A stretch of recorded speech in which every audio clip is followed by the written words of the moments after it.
everybody's game kasi hindi ko alam kung ano yung hinahanap ng judges. Kinakabahan ako masyado kasi yun nga, sinabi lang bawal makintab. Pero medyo matte naman ang konti. Pero kinakabahan pa rin ako. Baka iba yung impression nila dun sa design. Sobrang negative kasi naiisip ko that time nung iniisip ko matatanggal ako kasi parang narealize ko lang na parang hindi masyado pang Megan yung ginawa kong damit. The judges have finished tallying your scores for this challenge. And so the designers whose names I call, please step forward. Nung actually nag-start na we were called for the elimination, it's intense feeling na hindi mo na maintindihan kasi there's this elimination, so it's parang end of your journey. So pag naligwa ka, goodbye. Nikita.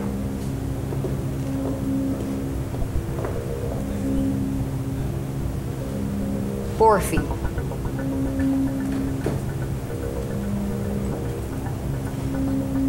Corleen.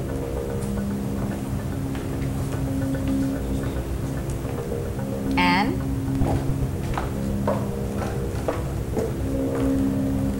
And Erica.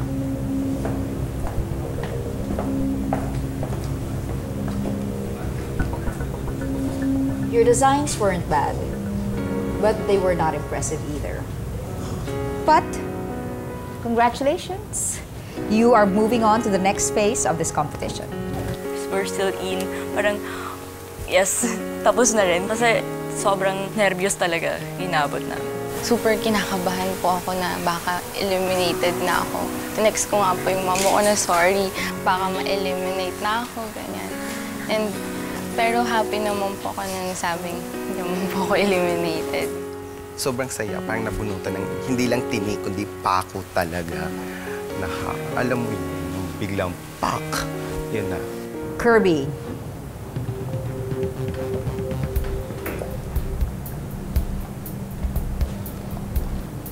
Renan.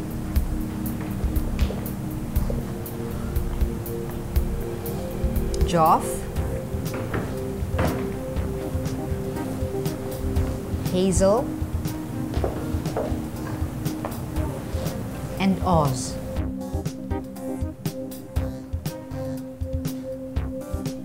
Your designs have qualified you to move on to the next challenge.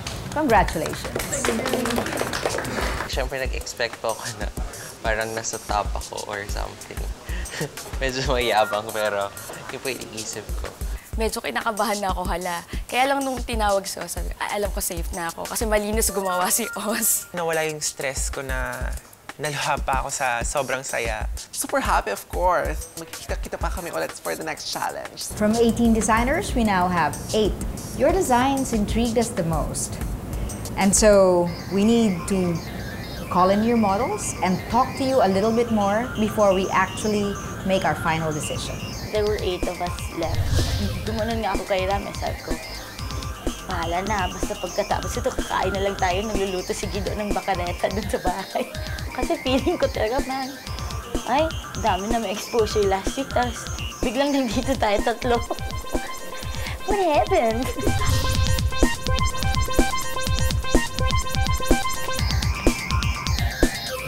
Hey, Ismael, let's hear from you about your designs. My inspiration for this dress is a building. Nakaka-relate ako dun sa story nung kabataan ko, nung ginagawa pa lang yung building.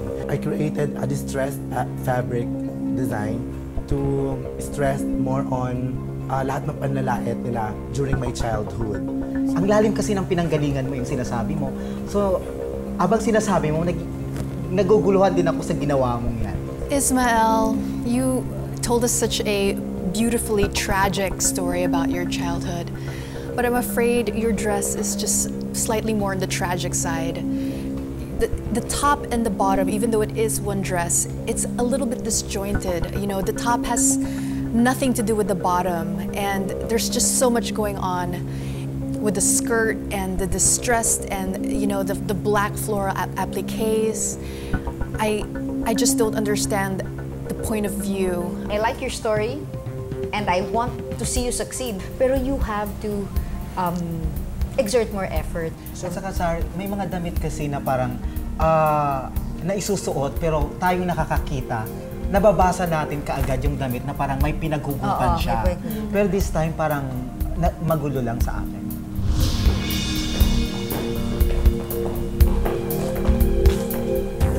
Ched, tell us about your design. Okay. My inspiration came from the television. It's like any other kid, I grew up in front of the TV, di ba? So I saw how fashion reflects our society. So parang you can pinpoint a certain look per generation, like in the 60s, di ba? Emancipation of women, they started wearing mini skirts. Or in the 80s, it's all about power shoulders kasi nag-work na yung mga women, di ba? So I thought, I wanted na to represent my generation, which is, I think, is all about individualism. So I made my own pattern using different textiles. Ang gusto ko sa'yo, Ched, kasi parang consistent ka sa ginagawa mo. Sana sa next challenge, ganyan din ang ipalabas mo, pero ibang klase. Kasi hindi kasi po pwede yung parang kung ano yung linabas mo ngayon, forever ng ganon. I don't really see a singular childhood memory or inspiration behind this. I could be wrong, but you know what? I don't care because I love the design. It looks great. I have to agree. I like it, and when we say Japanese, for me, Japanese is good because I really admire the Japanese and their aesthetic. It looks ready to wear Japanese from some para siyang designer in Achoro Tayama. Yes. I just hope that you will show us something different next time. Dino, tell us about your design. It was actually hard for me growing up. Listening to Evanescence made me become the designer that I am today. The look that I'm showing you right now is very strong, just like me. Itong Young Designer Competition na to para to sa inyo. Napaka-importante na parating pag gumagawa tayo ng isang damit, may iniisip tayo inspiration kung anong gagawin natin. Nakita ko sa damit mo kung ano yung pinanggalingan mo at kung ano yung gusto mo. Just kind of looks like a goth flamenco dancer gone wrong. When she turns, it looks like it's an office uniform, the back of an office uniform. It doesn't look like it's part of a long gown. So I think there are other ways to do that. Another fabric maybe that you could have used as a base. All of those things are very important, Dino. No? Kasi, syempre, we're talking about the taste. Mamahalin ba yan o mukhang mumurahin? Mukha bang ginawa lang yan sa tabi-tabi or did a designer do that? Those are the things that spell a big difference.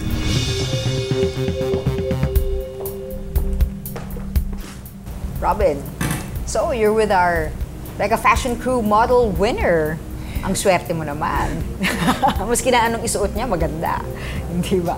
So tell us about your design.